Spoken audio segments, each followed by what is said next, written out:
the second leg of a right triangle if its hypotenuse is 25 centimeters and its first leg is 24 centimeters. So to solve the second leg of a right triangle, we will use the Pythagorean theorem.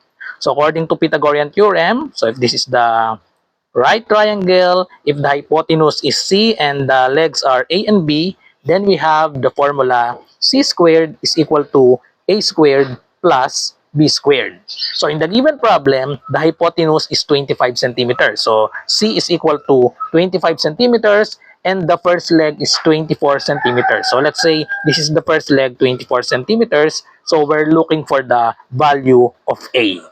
Okay, so let's substitute to our formula. The value of C is 25. So we have 25 squared. That is equal to A squared. The value of, we're looking for the value of A. So we have A squared plus the value of B is 24. So we have 24 squared. So just solve the value of A. 25 squared, so that is 25 times 25. That is equal to 25 times 25 is equal to 625 equals A squared plus 24 squared. So that is, so let's multiply 24 times 24. So we have 4 times 4 is 16. 4 times 2 is 8 plus 1. So we have 9.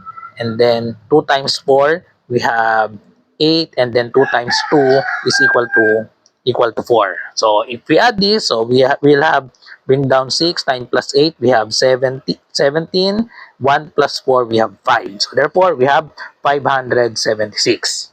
So solving for A squared, we need to subtract 576 to both sides. So cancel this. So bring down A squared. So this will be 15 minus 6. So we have 9. This will become 11. And then this will become 5. 11 minus 7, we have 4. So last step, extract the square root of both sides. So we have the value of A is equal to square root of 49 is equal to 7. So therefore, the answer is 7 centimeter, letter A. Follow for more.